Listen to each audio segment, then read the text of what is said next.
Vamos a ir a su palabra. Primera a los Tesalonicenses, seguimos allí, estamos en el capítulo 5, queda poco ya para finalizar. Y esta mañana vamos a estar compartiendo una vez más, de manera similar a la semana anterior, solamente 2 versículos. El nombre de esta predicación es Encargos apostólicos para una iglesia sana, primera parte. Encargos apostólicos para una iglesia sana, primera parte, el texto que vamos a estar leyendo, primero a los Tesalonicenses, capítulo 5, versos 14 y 15. Voy a leerlos en el nombre del Señor. Les exhortamos, hermanos, a que amonesten a los indisciplinados, animen a los desalentados, sostengan a los débiles y sean pacientes con todos. Miren que ninguno devuelva a otro mal por mal, sino que procuren siempre lo bueno los unos para con los otros y para con todos.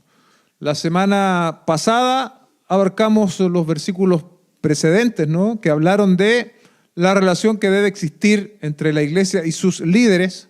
¿Recuerdan esa expresión? Los que trabajan entre ustedes, los que los instruyen, dirigen y deben ser tenidos por la iglesia en alta estima y amor, deben ser reconocidos. ¿Lo recuerda? ¿Sí?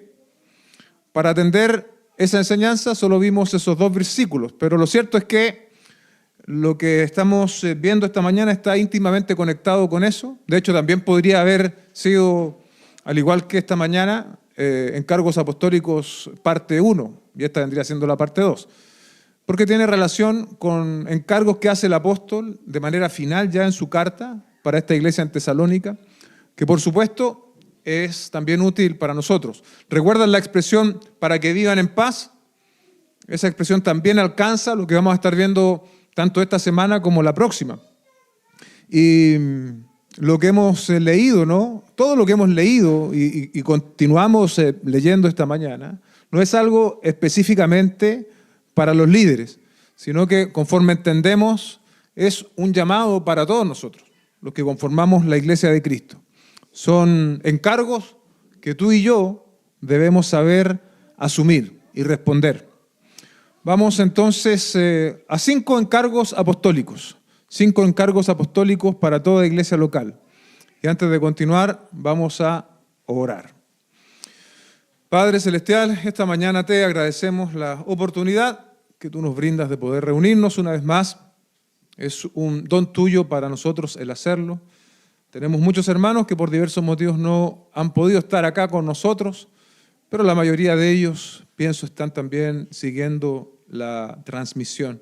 Te pedimos que tú puedas edificarnos, Señor, esta mañana a través de tu palabra, que recibamos esta instrucción bíblica inspirada por tu Espíritu, como lo que es, Señor, no como palabras de un hombre, sino como la palabra tuya, Señor, que tú nos has dejado como testimonio para conducirnos, Señor, para cambiar nuestras vidas.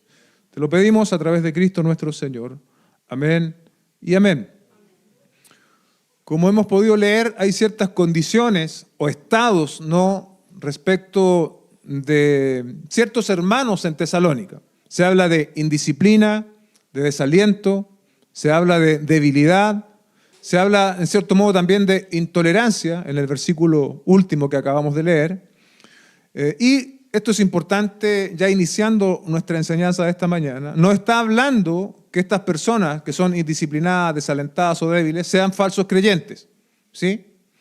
Es un hecho entonces que dentro de cualquier iglesia, como lo es la nuestra, pueden existir personas indisciplinadas, desalentadas, débiles e intolerantes, lo que no implica que nosotros los vamos a descartar o vamos a hacer un juicio sobre ellos diciendo, no, estos son falsos creyentes, sino más bien el texto esta mañana nos pone a nosotros responsables de atender estas condiciones, estos estados. El verso 14 reconoce la presencia de estos creyentes, ¿no?, y las distintas respuestas que la iglesia debe dar, que nosotros en su conjunto debemos dar para estos estados que pueden estar estos hermanos. La respuesta, hermano, no siempre es disciplina. A veces está la tendencia de querer arreglar todo con disciplina. No, ese hermano necesita disciplina. Este texto nos muestra que hay una multiforme gracia en la cual Dios va a atender los distintos estados de los hermanos. Eso debemos tenerlo también en consideración desde el comienzo. Dios nos da también la oportunidad de ser instrumentos en sus manos. Entonces, poder dispensar corrección, gracia, cuando en la iglesia aparecen, y siempre va a haber, ciertas manifestaciones de inmadurez espiritual. Cada característica de inmadurez supone una respuesta distinta de nuestra parte. No son descartados, sino que en algunos casos van a ser amonestados, en otros animados, en otros sostenidos. Debemos cuidarnos de sentarnos en la silla del juez, bien digo, para decir, este es un no creyente. Hay algunos creyentes que tienen un fruto menos evidente. Hay algunos creyentes que tienen un fruto que demora más tiempo en mostrarse. Pero con todo, siguen siendo genuinos creyentes, hermanos.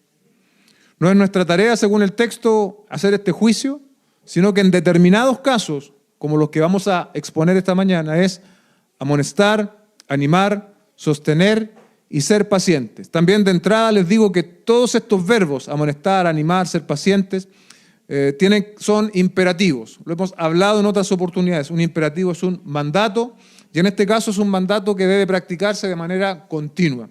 Siempre debemos estar practicando este tipo de acciones hacia los hermanos que están debilitados. Vamos entonces al primer encargo apostólico, a los indisciplinados. Verso 14 nos dice, les exhortamos, hermanos, a que amonesten a los indisciplinados. Pablo exhorta a los creyentes de Tesalónica. Como hemos visto durante esta carta, sus hermanos, ¿no? El texto dice, les exhortamos, hermanos. Este vínculo es muy importante. Este vínculo de hermandad solo es a través de Cristo. Porque la mayoría de nosotros, salvo excepciones, no somos hermanos consanguíneos, no tenemos familiaridad consanguínea, ¿no? Pero tenemos una familiaridad espiritual en Cristo. Provenimos, es cierto, de distintos países, comunas, tenemos distintos apellidos. La mayoría de nosotros, piensen esto, jamás nos hubiésemos llegado a conocer si no fuese por Cristo. ¿Ha pensado en eso? Lo que muchos definen como casualidad, nosotros decimos es propósito de Dios. Divino propósito de Dios para que tú y yo nos conociéramos, no solo para conocernos, sino como nos muestra este texto, para estimularnos los unos a los otros, como dice el primer versículo, el primer encargo apostólico, para amonestar a los indisciplinados. Por lo tanto, somos parte de esta familia de la fe, y como en tu familia tú tienes ciertas responsabilidades, ¿no? Debes tenerlas. Los hijos tienen responsabilidades, los padres, todos tenemos responsabilidades. Así en la familia de la fe también tenemos ciertas responsabilidades que debemos atender. Esto es fundamental, queridos hermanos. Se nos está pidiendo esto, que nosotros nos hagamos cargo de esto. Si la realidad de Cristo está en nosotros, podemos entonces ser útiles en sus manos.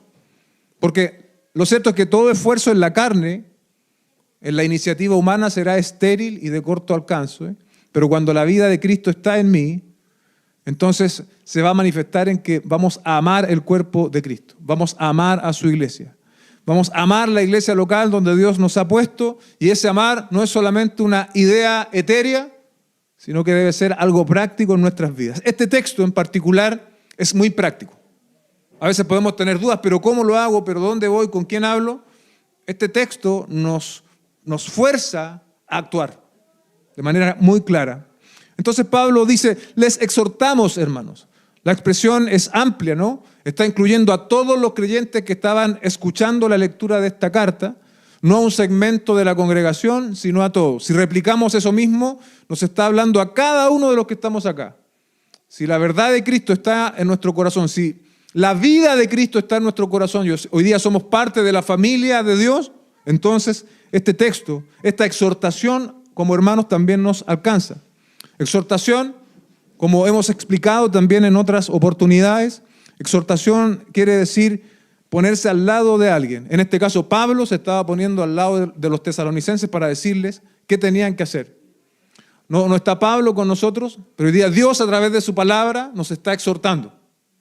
Su Espíritu nos está exhortando a hacer determinadas acciones frente a determinadas situaciones que los hermanos en la fe pueden vivir. ¿Cuál es la primera instrucción entonces, queridos hermanos? Dice, amonestar a los indisciplinados. Amonestar a los indisciplinados. Hay dos palabras que tenemos que definir aquí. Una, amonestar, y otra es indisciplinados. ¿Qué significa eso? Quiero empezar por la segunda. Indisciplinados también puede ser traducido como desordenados. Literalmente eran aquellos que caminaban de manera irregular como soldados a marcha en destiempo. Imagina usted cuando viene acá el 19 de septiembre, ¿no? La marcha. Entonces, uno que no anda en la marcha de los demás. Ese era un soldado indisciplinado. Otra forma también de entender esta palabra es fanáticos, entremetidos y haraganes. Es un soldado que no guarda su puesto en la fila. Como que anda, diríamos en Chile, por colores propios. ¿Sí? No quiere ser parte de lo que está haciendo el conjunto, en este caso la iglesia, sino que esta persona siempre tiene un modo distinto de ver las cosas y de hacer las cosas. Dice, perturban el orden de la congregación, y es posible que de aquí también surgieran esos mismos que veíamos la semana pasada, que no querían reconocer el liderazgo en la iglesia. Tiene todo el sentido, ¿no? No querían reconocer el liderazgo en la iglesia. Ellos siempre tienen una mejor idea de cómo hacer las cosas. Son personas que no se sujetan a lo sanamente establecido o incluso a acuerdos más simples. Siempre tienen una idea mejor de cómo hacer las cosas, como dije antes. El primer encargo entonces es amonestar. Mira, la NB dice, amonesten a los holgazanes. Qué fuerte el término, ¿no? La NTV dice, amonesten a los perezosos. Indisciplinados también entonces se entiende como holgazanes, como perezosos, personas poco trabajadoras, personas poco diligentes, personas que no quieren atender a los acuerdos de la iglesia tampoco. Esto debe ser también relacionado, según nuestro contexto, con aquellos que estaban esperando la venida del Señor. ¿Se acuerda que lo hemos conversado? Esperaban la venida del Señor. Entonces, para ellos era tan inminente la venida del Señor que habían decidido dejar sus trabajos. Pero como tenían que comer, entonces iban de casa en casa mientras esperaban la venida del Señor para ser sostenidos por otros hermanos en la fe que sí seguían trabajando. Entonces, claramente, también se estaba dirigiendo a este tipo de personas. Sacar ventaja, hermanos, estos hombres, mujeres también, me imagino, sacaban ventaja de la relación que había en la hermandad de fe. Hoy en día, sacar ventaja de la relación de la hermandad de fe para beneficiarse a sí mismo es indisciplina. ¿Sí? También se aplica a ese tipo de personas. E incluso estos hombres lo hacían bajo un fundamento espiritual, la venida de Cristo. Pero es un principio más amplio incluso. Todos los que sacan ventaja de la relación de confianza que se da en la iglesia por cualquier otro pretexto, ¿no? Para beneficiarse de otros hermanos en la fe, debe ser corregido, debe ser amonestado. Es indisciplina que debe ser corregida. La indisciplina, este carácter, ¿no? Que es propio de la vida que teníamos antes de Cristo. Tú y yo éramos personas por naturaleza indisciplinadas. Es una manifestación más del pecado. Pero ya una vez en Cristo, esa indisciplina debe ir quedando atrás, ¿no? No podemos traerla a la vida del nuevo hombre. No digo tampoco con esto que va a ser algo mágico e instantáneo, pero sí debe ser progresivo. Si yo era indisciplinado, si yo era una persona que sacaba ventaja de los demás, ya en Cristo esa actitud, esa forma de vida tiene que quedar atrás, hermanos. Respecto de la otra palabra que es amonestar, significa advertir, prevenir o reprender a una persona para que corrija una falta o evite un error. Amonestar en un sentido negativo es señalar lo que está mal. Es como decirle, hey, no puedes andar de casa en casa viviendo de los hermanos. Eso no lo puedes hacer.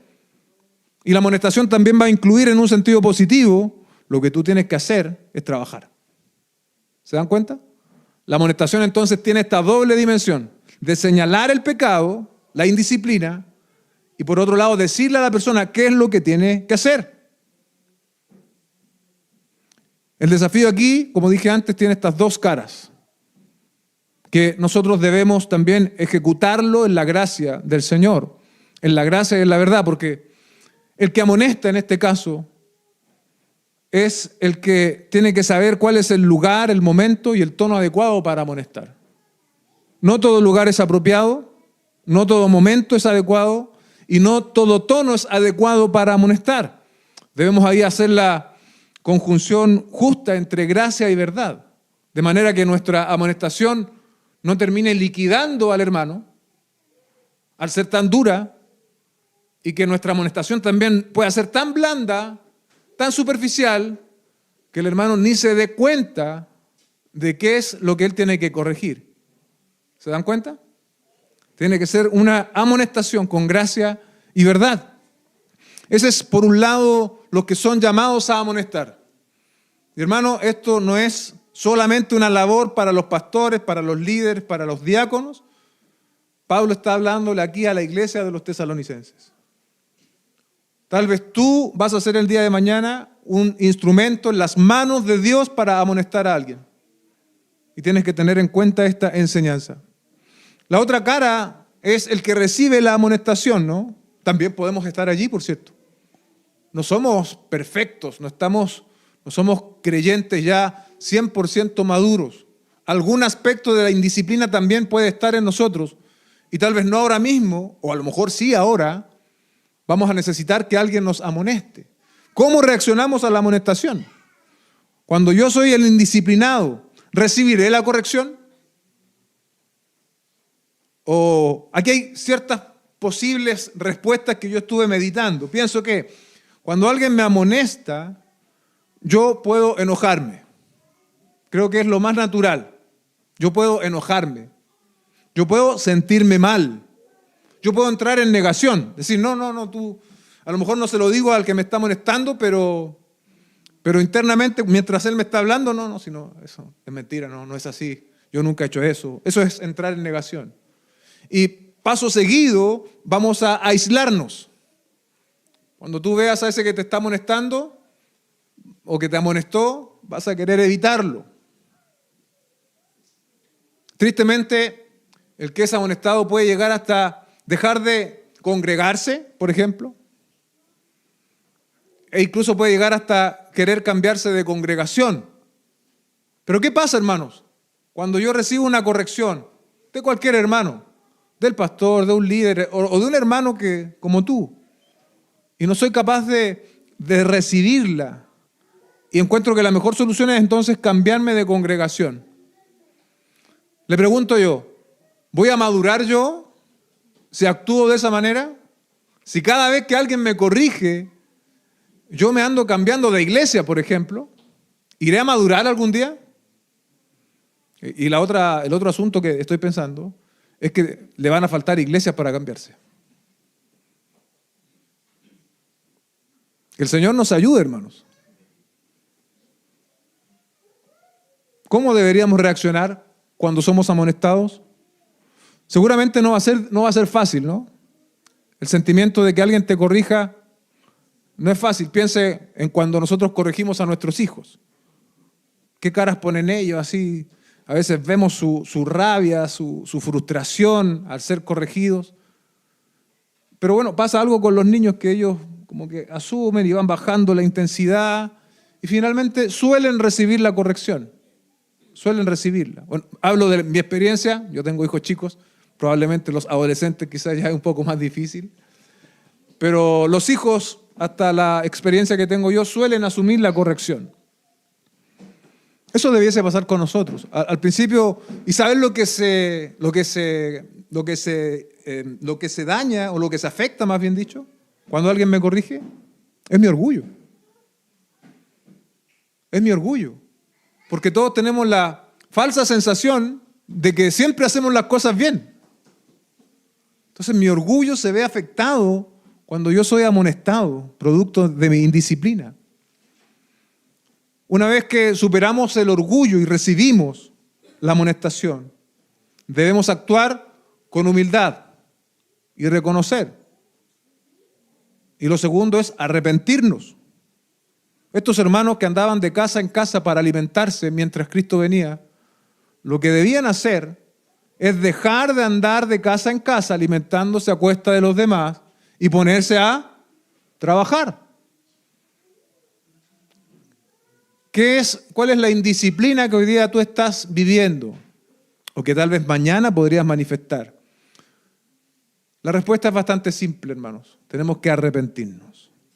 Tenemos que arrepentirnos. Y no enojarnos con la persona, sino que tener este lente. Ese que te está corrigiendo es una persona que es un hermano tuyo en la fe, primero, que no te quiere incomodar, sino que está siendo un instrumento en las manos de Dios para procurar también tu crecimiento, tu madurez. Mira esta frase, dice, es mejor ser amonestado para arrepentimiento que ser cómodamente ignorado para permanecer pecando. ¿Escuchaste? Es mejor ser amonestado para arrepentimiento que ser cómodamente ignorado para permanecer en pecado. El segundo encargo apostólico de Pablo dice relación con los desalentados. Animar a los desalentados, dice el texto, animen a los desalentados. ¿Quiénes son estos desalentados? Son los que tienen falta de coraje para enfrentar problemas y dificultades. Haciendo un escaneo de primera a los tesalonicenses, yo pienso que habían dos motivos, uno más relevante que el otro, respecto de este desaliento que estaba ocurriendo en Tesalónica. El primero lo encuentro en primera a los tesalonicenses capítulo 3, versos 3 y 4. Dice, a fin de que nadie se inquiete por causa de estas aflicciones, porque ustedes mismos saben que para esto hemos sido destinados. Porque en verdad, cuando estábamos con ustedes, les predecíamos que íbamos a sufrir aflicción, y así ha acontecido, como saben. Esta inquietud, producto de la situación de Pablo, afectó a los tesalonicenses, porque ellos tenían una real estima por Pablo. Pero sin lugar a dudas, la razón predominante que nos brinda el texto, ¿no?, para este desaliento es otra, que estuvimos viendo hace algunas semanas. Podemos nosotros sufrir desaliento por distintas razones. Sin embargo, la fuente del desaliento en Tesalónica era una fuente de tipo doctrinal. Ellos se desalentaron producto de un mal entendimiento doctrinal. Y esto lo vimos hace algunas semanas. Observe conmigo, primera a los tesalonicenses, capítulo 4, verso 13. Pero no queremos, hermanos, que ignoren acerca de los que duermen, para que no se entristezcan como lo hacen los demás que no tienen esperanza. Ahí está, ¿no? Para que no se entristezcan como lo hacen los demás que no tienen esperanza. El desaliento en Tesalónica surge a raíz de una incertidumbre respecto a la segunda venida del Señor. Se preguntaban estos creyentes, ¿qué pasaría con aquellos hermanos que habían muerto ya? ¿Participarían de la segunda venida del Señor? Como ellos no tenían claridad doctrinal, esto les trajo tristeza. Vimos la respuesta apostólica también respecto de esto en primera a los tesalonicenses capítulo 4, verso 14. Pero si creemos que Jesús murió y resucitó, así también Dios traerá con él a los que durmieron en Jesús. Esa fue la respuesta. Esa fue la corrección apostólica. Si los tesalonicenses eran capaces de entender esta verdad revelada, entonces su tristeza iba a llegar a su fin. Su tristeza iba a llegar a su fin. Pero este asunto, hermanos, de la confusión doctrinal, también puede abarcarse a otras esferas del entendimiento bíblico. Si nosotros, por ejemplo, tenemos un entendimiento pobre o no bíblico respecto de la soberanía de Dios, si no hemos entendido la soberanía de Dios como lo expresa la Escritura, ¿qué va a pasar en los momentos de dolor? ¿Qué va a pasar en los momentos de incertidumbre? Seremos derribados como un verdadero castillo de naipe.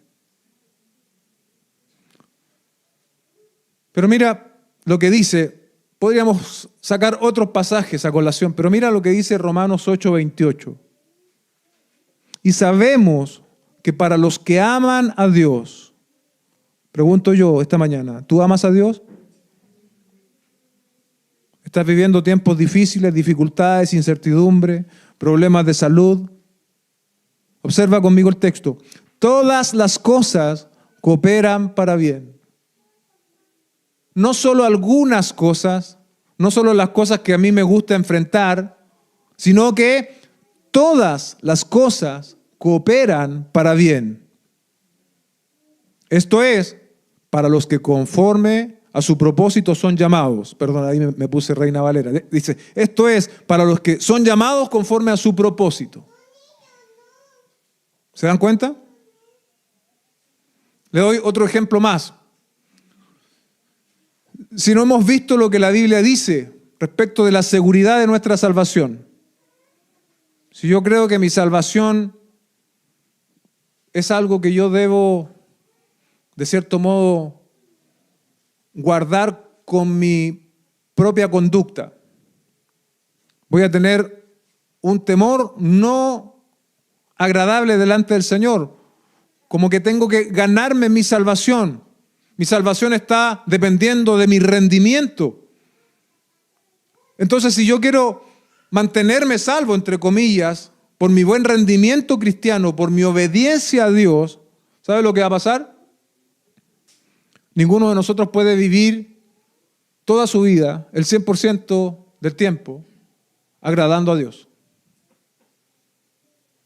O si usted ha vivido hasta este punto de su vida agradando a Dios, usted tiene que seguir predicando acá y yo me tengo que poner a escucharlo.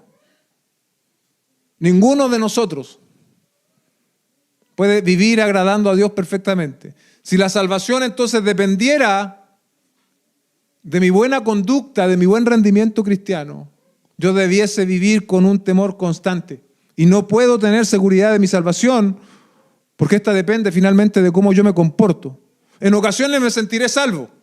No, esta semana oré, ayuné, fui a ver al hermano que estaba enfermo, que faltó a la iglesia, amonesté a este, alenté a este otro. No, esta semana estoy salvo.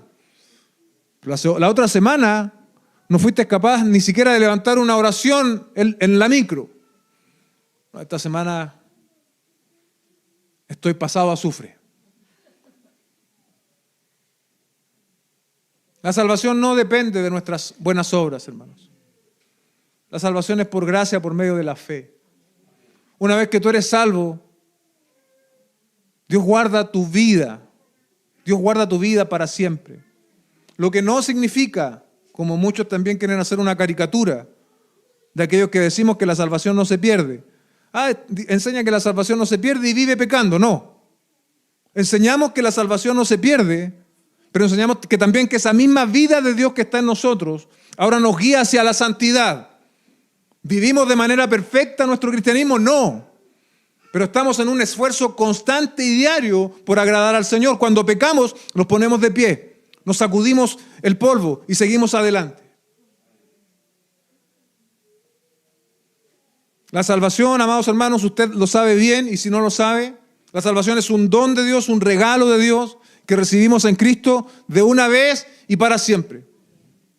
Romanos capítulo 8, versos 38 y 39 dice, porque yo estoy convencido, mire los argumentos del apóstol Pablo, estoy convencido de que ni la muerte, ni la vida, ni ángeles, ni principados, ni lo presente, ni lo porvenir, ni poderes, ni lo alto, ni lo profundo, ni ninguna otra cosa creada, nos podrá separar del amor de Dios que es en Cristo Jesús, Señor nuestro.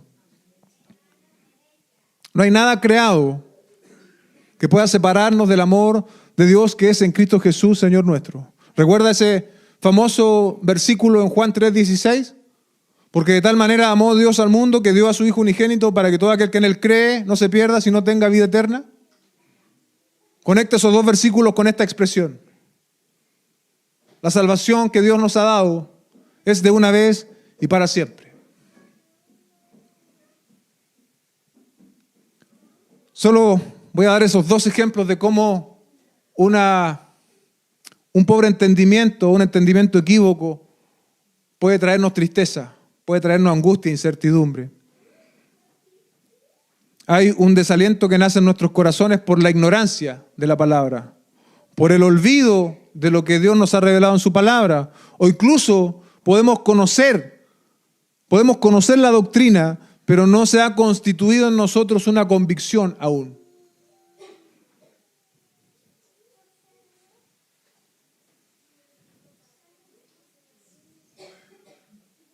El Señor, amados hermanos, nos ayude.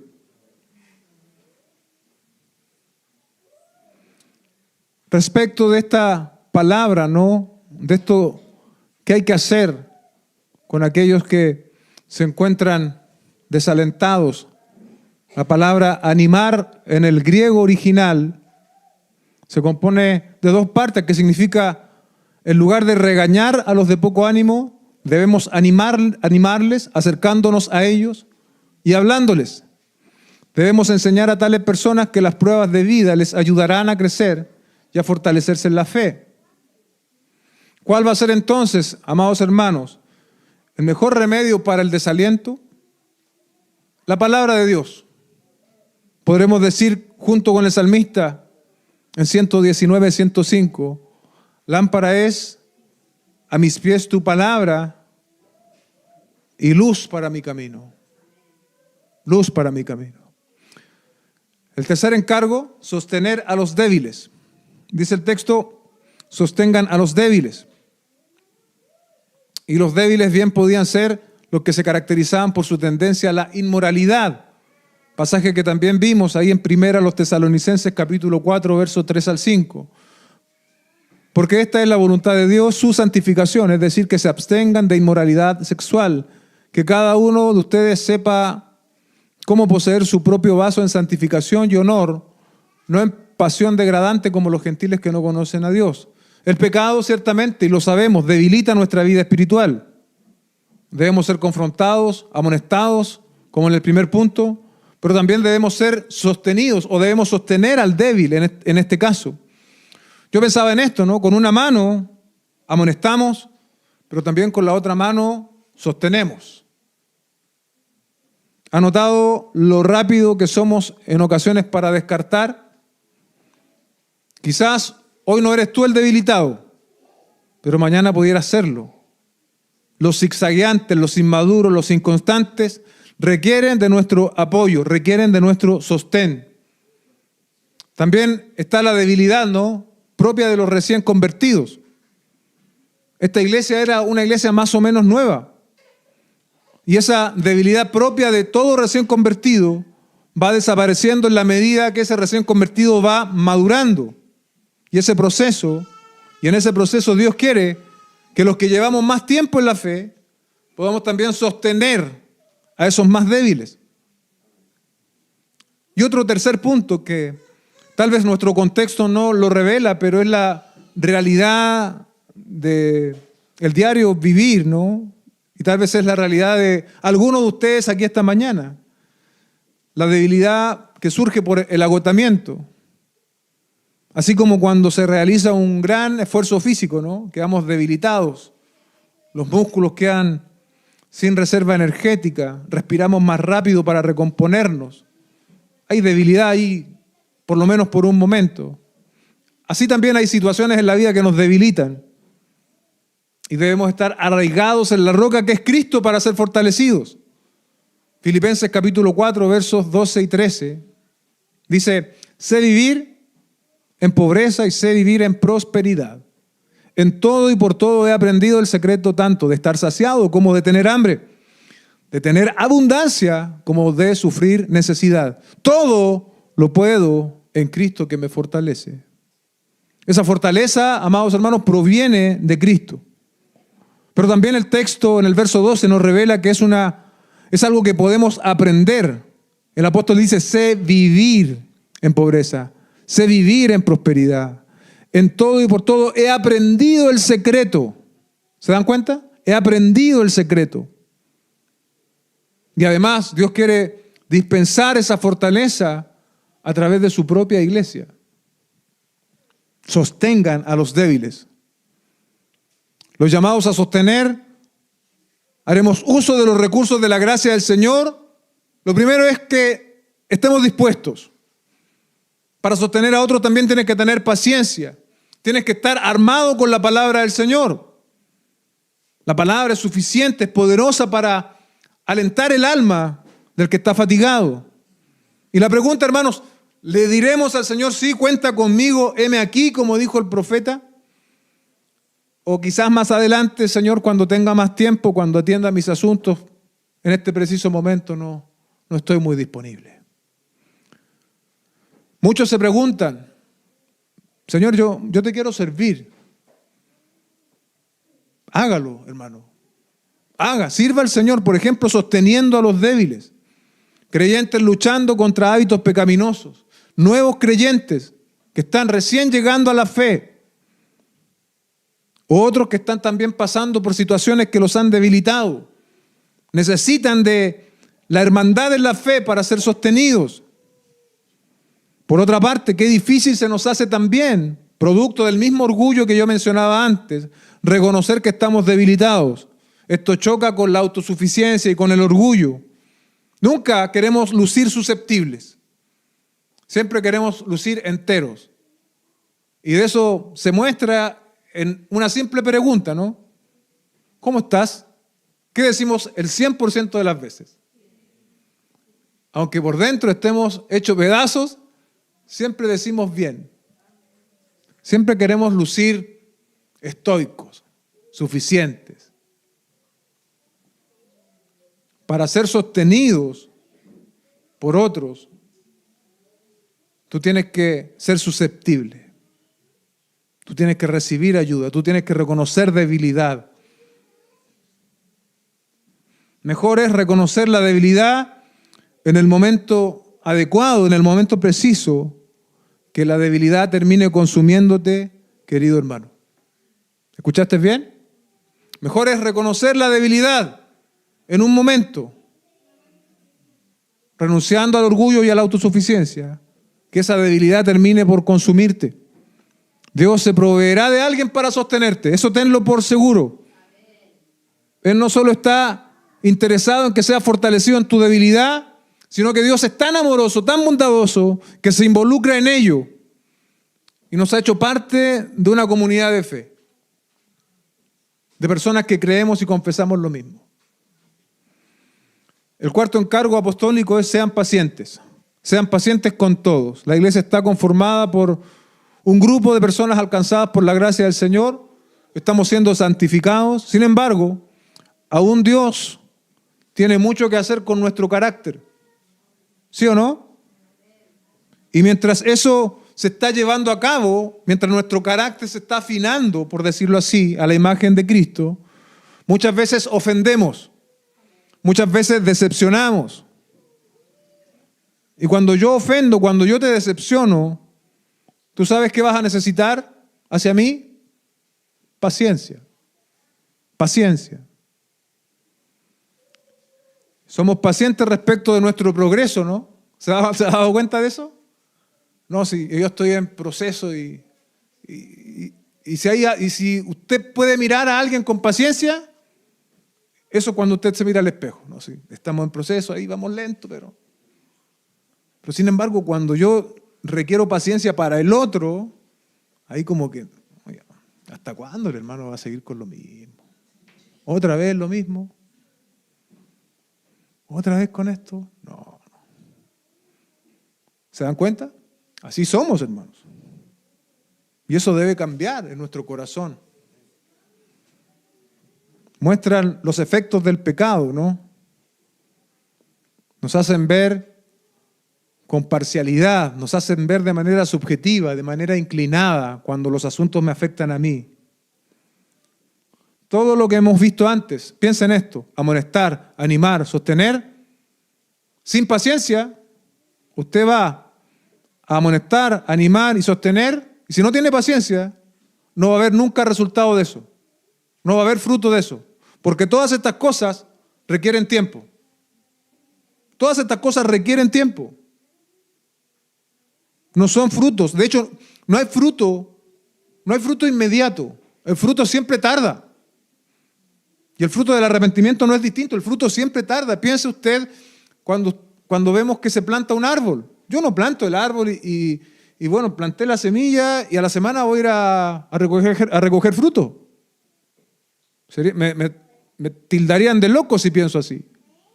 También cuando vamos a amonestar, cuando vamos a animar, cuando vamos a sostener, debemos tener paciencia para que esa semilla que estamos entregando en la vida de un hermano, semilla ciertamente que es la palabra del Señor, pueda dar su fruto. Nuestra aspiración en cuanto a la paciencia entre nosotros también está ligada a Cristo, hermanos. Si aún no te convenzo con esto de que tenemos que ser pacientes, déjame ser más directo aún. ¿Cuánta paciencia ha tenido Cristo contigo? ¿Cuánta paciencia ha tenido Cristo contigo? Mucha paciencia. Estoy seguro, mucha paciencia. Es el reflejo de paciencia que nosotros tenemos que tener ahora los unos con los otros. Efesios capítulo 4, verso 2, dice que vivan con toda humildad y mansedumbre, con paciencia, soportándose unos a otros en amor. Cuenta una historia Warren Wiersbe, que él estaba con un amigo pastor conversando después del culto de su iglesia, cuando pasó un chico pelirrojo como de unos 10 años corriendo por el pasillo, que casi los empuja, y este amigo pastor le dice, ¿has notado, me dijo, que los más traviesos en la escuela dominical son los que por lo general se convierten en pastores o misioneros? Paciencia, paciencia. Debemos tener paciencia, hermanos, los unos con los otros.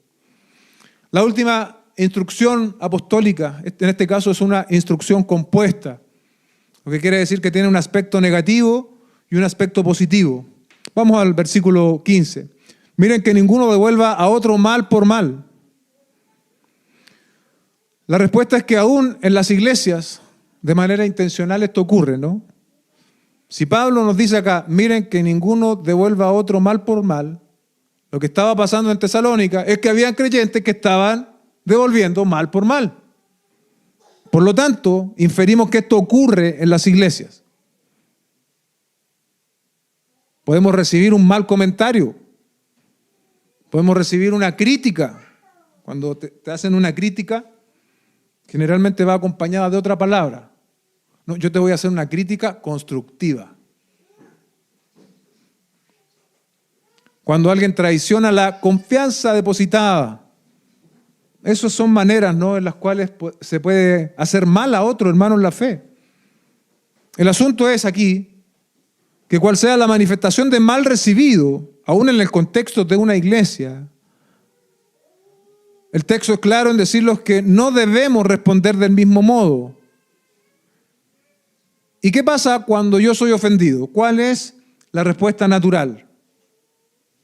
Yo me defiendo. ¿Se da cuenta? Yo me defiendo. Y algunos que son más incluso no solo se defienden, sino que atacan. El texto nos está diciendo, no devuelvas mal por mal. Por lo tanto, si alguien habla mal de mí, yo intento desacreditarlo también de vuelta. Yo intento empatar de alguna forma. Pero la palabra del Señor nos está diciendo, no devuelvas a otro mal por mal. ¿Qué nos modeló el Señor Jesucristo, amados hermanos? Lucas capítulo 23, verso 34. Y Jesús decía, Padre, perdónalos porque no saben lo que hacen. Y los soldados echaron suertes, repartiéndose entre sí sus vestidos. Ese fue el Señor Jesucristo, me puede decir usted, pastor. No nos pongamos idealistas. Pero eso también fue replicado por alguien como tú y como yo. La misma actitud del Señor Jesucristo.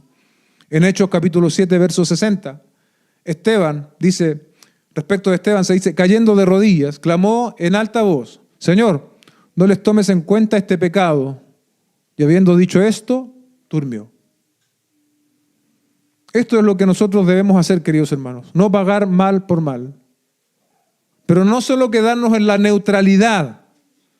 Y aquí viene el aspecto positivo del encargo apostólico, sino procurar hacer el bien. Yo ayer llamé a mis hijos para explicarles este versículo. Yo les decía, si por ejemplo, tú le gritas a tu hermano o a tu hermana, el no responder mal, ¿qué va a hacer?, le pregunté yo. Me quedan mirando así. Dan alguna respuesta a veces. No responder gritando. Si tu hermano te grita, no responder mal por mal va a hacer que tú no le respondas de la misma manera. Pero además les dije, esto tiene que ver con hacer algo bueno en lugar de algo malo. Será tranquilizar a tu hermano o a tu hermana, según sea el caso, y no de tratar de empatar la situación a gritos. Aquí viene la parte positiva, ¿no? Sino que procuren siempre lo bueno los unos para con los otros y para con todos. Hacer lo bueno es aplicar, hermanos, el amor de Dios en sus distintas manifestaciones. La aspiración a hacerlo, dice el texto, es siempre. No nos habla entonces de cualquier circunstancia. Nos habla de un hábito constante en nuestras vidas. Somos llamados a hacer el bien, a hacer lo bueno, siempre. Siempre. Como la mayoría de los incrédulos, el instinto es que el que me la hace me la paga. ¿Cierto? El instinto del corazón regenerado será hacer el bien cuando me han perjudicado. Mateo capítulo 5, verso 43 al 48. Ustedes han oído que se dijo: amarás a tu prójimo y odiarás a tu enemigo. Pero yo les digo: amen a sus enemigos y oren por los que los persiguen, para que ustedes sean hijos de su Padre que está en los cielos, porque Él hace salir su sol sobre malos y buenos y llover sobre justos e injustos. Porque si ustedes aman a los que los aman, ¿qué recompensa tienen? ¿No hacen lo mismo los recaudadores de impuestos? Y si saludan solamente a sus hermanos, ¿qué hacen más que otros? ¿No hacen también lo mismo los gentiles? Por tanto, sean ustedes perfectos como su Padre Celestial es perfecto. Nuestro Señor Jesucristo aquí va más allá, pone la vara aún más alta. Debemos aspirar, una vez que hemos sido recreados por Dios, por el Espíritu, a hacer bien incluso a nuestros enemigos. Romanos capítulo 12, verso 20 y 21 dice: pero si tu enemigo tiene hambre, dale de comer. Si tu enemigo, no de allí. Y si tiene sed, dale de beber, porque haciendo esto, carbones encendidos amontonarás sobre su cabeza. No seas vencido por el mal, sino vence el mal. Vence el mal con el bien. Es lo mismo, amados hermanos, vencer el mal con el bien. Me perjudican, yo bendigo. Hablan mal de mí, yo bendigo, yo hablo bien. Nos contaba un hermano en nuestras reuniones del martes que él vivió algo de esto. Que llegó un compañero nuevo al trabajo y le estaba haciendo la vida imposible. Y en un momento este compañero requirió ayuda. Y nuestro hermano entonces respondió haciendo el bien. Y pasó justamente lo que dice este texto: carbones encendidos amontonarás. Esto significa como que se sienten avergonzados.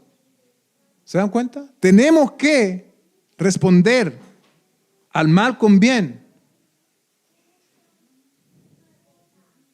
Ahora, el texto acá, estos dos textos que mencioné, está hablando de enemigos.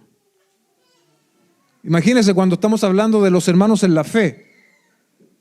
Yo pensaba en esto, respecto de esto de los enemigos y los hermanos en la fe. Imagine un joven que va por primera vez a un gimnasio. Sus músculos son débiles y la barra de metal le parece insoportablemente pesada. Si intentara levantar 100 kilos en su primer día, la carga lo aplastaría y sería lastimado. Por eso el entrenador le pone un peso pequeño, adecuado para su capacidad actual. Al principio, ese peso ligero le cuesta, le hace temblar las piernas y le causa dolor al día siguiente. Pero con la constancia, ese peso deja de ser un obstáculo. Lo que antes lo hacía temblar, ahora lo levanta con facilidad. El peso máximo aquí sería amar a nuestros enemigos, ¿no? Y a lo mejor muchos de nosotros hoy día estamos levantando el peso liviano de responder de manera correcta a nuestros hermanos en la fe, de amar a nuestros hermanos en la fe, de hacerles el bien a nuestros hermanos en la fe, aun cuando nos hayamos sentido parcialmente ofendidos. Nuestro desafío de madurez cristiana es, por lo tanto, amar a nuestros enemigos.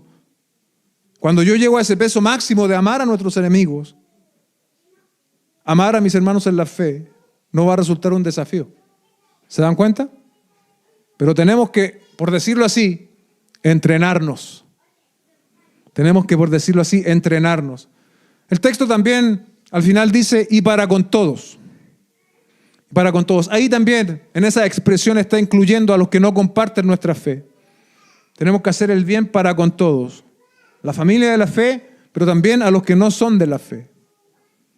Creo que lo he dicho en otras oportunidades. ¿Qué sentido tuviese, no?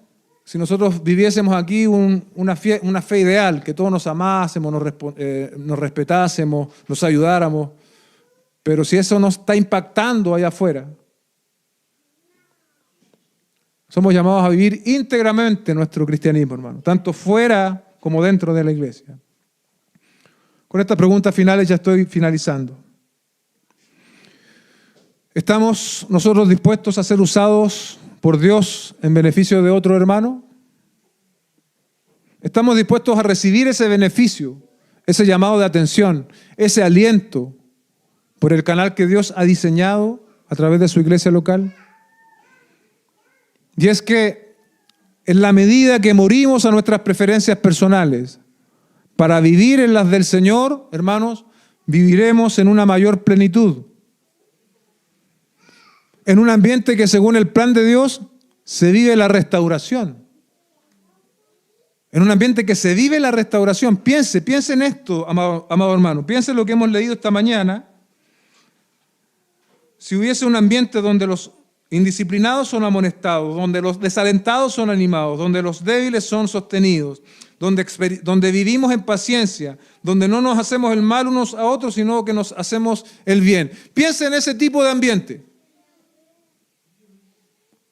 No necesitaríamos un evento de restauración, porque la iglesia sería el ambiente de restauración, donde cada uno de nosotros está respondiendo conforme al diseño de Dios. ¿Se da cuenta? Solo puedo terminar orando, obviamente, pero pidiéndole al Señor que nos ayude. Que nos ayude. Porque esto parece algo ideal, ¿no? Pero está aquí en su palabra, hermanos. Está aquí en su palabra para nosotros. Y si tenemos la vida de Dios, estas manifestaciones tienen que ser más elocuentes entre nosotros, más visibles entre nosotros. No digo que no se manifieste gracia en nuestra iglesia local, se manifiesta. Pero el asunto es que eso debe ir creciendo, debe ir madurando, debe ser más evidente conforme pasan los años. No menos, más evidente. Cristianos más maduros se parecen más a Cristo. Son capaces de amar más y de vivir en estos actos que hemos hablado esta mañana de manera más natural, de manera más frecuente. Ayúdenos el Señor. Amén. Póngase de pie, vamos a orar.